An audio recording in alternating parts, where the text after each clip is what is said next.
질의해 주십시오. 예, 저 금감원장님께 실손보험 운영체계 관련한 질문을 좀 드리려고 합니다. 전반적인 좀 뭐 관리 감독을 좀 잘 하시면 좋겠다라는 뭐 촉구의 말씀을 좀 드리려고 하는데요. 슬라이드 보겠습니다. 이게 아닌데. 예, 지금 보시면 여기 비급여 진료비 상위 10개 항목을 나열을 해놓은 겁니다. 제가 그 주황색으로 뭐 살색으로 하이라이트를 한 내용을 좀 보게 되시면 사이모신 알파라고 불리는 것이 전체 45%를 차지하고 있고요. 뭐 보면은 뭐 비스쿰 알붐, 뭐 7번에 뭐 이뮤노시 아닌 뭐 이런 그 어려운 이름의 그 이제 이 내용들이 이제 들어가고 있는데 보시면 이 의약품들이 1위, 5위, 7위를 각각 차지하고 있고 합산은 192억 원입니다. 전체 52.8%를 차지하고 있는 겁니다. 굉장히 높은 비율로 차지하고 있죠. 금감원 스스로도 이 쏠림 현상에 관해서 좀 우려를 하시더라고요. 제 보도 자료를 보니까 비급여 주사제가 뭐 2.8조 원 정도 되고 이 치료 항목의 보험금은 높은 수준의 증가율을 지속하는 등 쏠림 현상이 심화되고 있다는 문제 의식을 금감원 스스로도 갖고 있더라고요. 비급여 주사제 보험금 추이를 보니까 2022년에 1.9조 원이었던 것이 2024년에 이르러서는 2.8조 원, 그러니까 15.8%가 증가합니다. 굉장히 높은 수치로 증가하고 있다는 사실을 우리가 통계로서 확인할 수 있습니다. 그 가운데서 우리 실손보험의 사업 실적들을 좀 보게 되면 2024년에 실손보험의 보험 손익은 마이너스 1.6조 원으로 대규모 적자를 기록했습니다.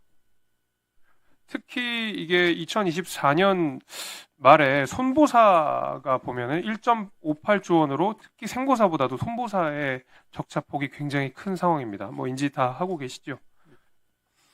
뭐 손해율도 뭐 말할 것도 없습니다. 생보사 같은 경우는 24년 말 기준으로 86.5%고요. 손보사는 102.0%입니다. 업계 기준으로 90% 이상의 주의가 필요한 거니까 지금 상당히 그 경영 악화에 시달리고 있다는 것이 지금 제가 보고 있는 자료에서 여실히 드러나고 있습니다. 다음 페이지 보겠습니다.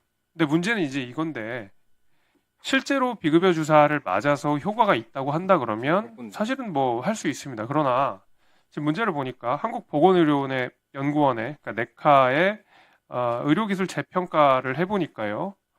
이 각각의 이 그 의료 기술들을 권고하지 않음으로 평가를 내렸습니다. 권고하지 않는다는 것은 임상적 안정성과 효과성의 근거 및 그 외 평가항목을 고려했을 때 의료기술의 사용을 권고하지 않음입니다. 그러니까 효과나 안전성이 보장돼 있지 않다라는 이야기인 거거든요. 그런데 앞서서 보시다시피 이 항목들이 차지하는 비율은 전체 52.8%입니다. 굉장히 높은 수준이죠. 그러니까 사실은 위약의 수준에 머무르는 것을 우리가 실손보험에 막대한 손해를 감당하면서까지도 지금 진행하고 있는 거니까 여기에 대해서 우리가 적극적인 조치가 좀 필요하지 않나 이런 생각이 좀 들었습니다. 자, 다음 페이지 보겠습니다. 그럼에도 불구하고 면역 증강제 처방은 아주 높은 속도로 이루어지고 있는데요. 병의원 전체 기준으로 보면 2023년 상반기에서 2025년 상반기 기준으로 40%가 넘게 증가했습니다. 한방병원이나 의원급, 그러니까 말하자면 하급 병원일수록 또 이게 좀 두드러지는데 한방병원 같은 경우는 100.7%가 급증했습니다. 굉장히 높은 수준입니다. 의원급 역시도 127.6%입니다. 요양병원과 한방병원에 대해서는 별도로 또 조금 살펴보겠습니다. 일단 요양병원 같은 경우에는 5위에 있었던 것이 불과 6개월 만에 1위로 올라갑니다. 아주 심각한 수준이라고 볼 수 있겠죠. 약 4배, 333%의 증가입니다. 다 한방병원 것도 한번 보겠습니다. 한방병원도 마찬가지입니다. 6개월 동안 이 24년 3월에는 순위 밖에 있었던 것이 24년 9월에 이르러서는 바로 단숨에 3위로 올라갑니다. 이것도 6개월 만에 변합니다. 앞서서 요양병원 그 비급여 진료비 항목을 우리가 봤던 내용과 비슷하게 해요. 이런 사례로 이런 것도 있더라고. 개인 실손 청구 금액을 보면 거주지가 대구임에도 불구하고 면역 증강제 처방을 위해 주기적으로 경기 부천 소재 병원에서 약 7개월의 진료 기간 동안 실제 입원 일수는 16일에 불과한 단기 입원을 반복하면서 2024년 한 해에만 6,700만 원의 보험금을 청구한 사례도 있습니다. 이런 이슈도 좀 챙기시면 좋겠습니다. 그러니까 이 면역 증강제 허위 처방으로 보험 사기도 제법 발생하고 있던데요. 이런 방식입니다. 그러니까 어떤 병원은 환자의 진료 기록에 치료받지 않은 면역 주사제 처방을 허위로 끼워 넣어서 진료비를 부풀렸습니다. 병원 실장이 의사 아이디를 이용하여 환자의 입원 기간 중 진료 기록에 매일 또는 격일 간격으로 면역 주사제 허위 처방을 끼워 넣었으나 이를 환자에게 실제 주사하지 않은 사례도 좀 있습니다. 네, 이렇게 해서 273개가 전부 허위 처방인 경우가 있었고 허위 서류를 보험사에 제출해서 실손보험금 근 3천만 원을 받아간 사례도 있으니까 한번 챙겨보시길 바랍니다. 네, 다음 슬라이드 보겠습니다. 면역 증강제를 과잉 처방한 사례입니다. 앞서서는 이제 보험 사기라고 한다 그러면 이건 이제 과잉 처방의 문제인데 이게 경기도 성남시 소재에 있는 어느 의료기관에 방문한 사람이 해외 거주 1년 동안 투약할 비급여 주사제를 낮 병동에 그러니까 하루 입원을 해가지고 미스톡 그러니까 암노바를 145일분을 처방을 받고요. 자닥시는 97일분을 처방받았습니다. 그래서 이게 그러니까 해외에 자기가 이제 가야 되니까 하루 만에 이거를 받아가지고 2,700만 원이라는 비용이 발생했거든요. 좀 납득하기 어려운 거 아니겠습니까? 네. 그래서 이 실손보험이라고 하는 것은 우리가 이제 한 4천만 정도가 국민이 가입했죠. 그러니까 국민의 약 뭐 한 78%, 77%가 가입한 이분도 드릴 거예요? 이분도 77.3%가 가입한 중요한 보험 상품입니다. 치료 효과가 입증되지 않은 치료에 대해서 보장을 제외하는 제도적 장치 마련이 저는 필요하다고 생각합니다. 특히 실손보험 표준약관 개정 시에 한국보건의료연구원, 그러니까 네카의 재평가 결과를 반영하는 것에 대해서는 어떻게 생각하십니까? 공감은. 네.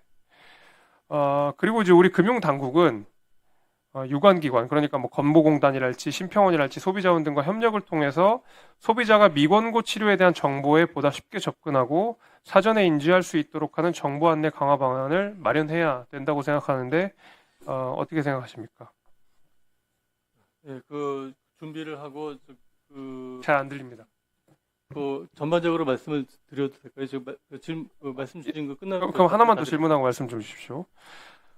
그리고 의료기술 재평가 결과 치료 효과성이 입증되지 않았음에도 암 환자들의 불안한 심리를 이용해서 마치 치료 효과가 있는 것처럼 농락하는 무분별한 비급여 치료를 막기 위해서는 실손보험 표준약관 개정도 저는 필요하다고 생각합니다.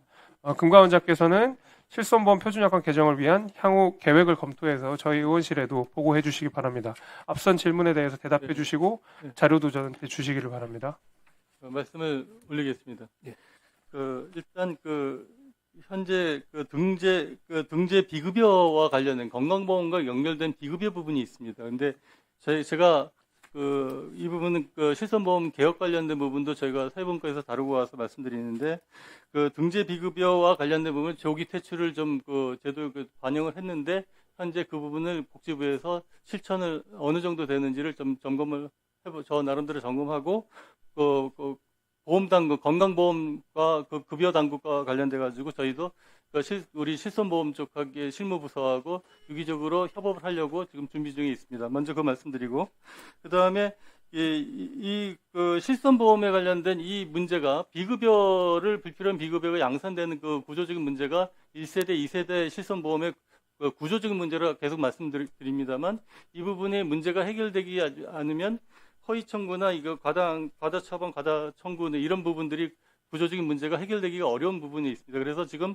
4세대를 거쳐서 5세대 실손보험을 지금 준비 중에 있고 그걸 출시하기 직전 단계에서 최종 점검하고 있다고 저는 보고받고 있습니다. 그래서 이 부분에 관한 부분들을 해서 1, 2세대 보험들이 5세대 보험으로 전환되면서 의료 비용들이 최대한 절감될 수 있도록 하고 그 구조적인 문제를 일단 그 실손에 의한 피해자들이 양산되는 구조를 일단 정리를 한 다음에 현재 기존에 있는 그 피해자들 양산되는 피해자들의 구제에 관한 부분들을 감독당으로서 세심하게 준비를 하고 진행하도록 하겠습니다. 자, 수고하셨습니다.